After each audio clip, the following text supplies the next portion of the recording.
quick video while I get my packing done. Tomorrow, time to head off to Dakar, Senegal for the next round of Smart City Internet of Things capacity building workshops, this time with the government of Senegal, the Ministry of Posts, Telecommunications, IT and Digital Economy. Looking so forward to meeting a bunch of new people and getting together different stakeholders from public, private sector, students and entrepreneur startup community to work on problem identification and building fit for purpose solutions, true African solutions for African problems.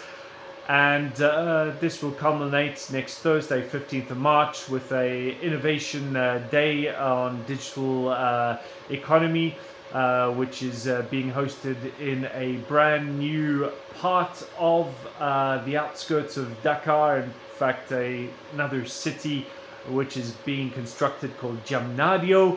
And it is going to be absolutely brilliant to bring together the people from the Smart Africa Secretariat who are driving this whole new development program and initiative across today 20 different African member states. And this is all in preparation for the Transform Africa Summit mid-May, which will be happening in Kigali, Rwanda. So exciting times and delighted to be part of this incredible movement that is growing momentum, gaining momentum and becoming a true force to be reckoned with across the continent.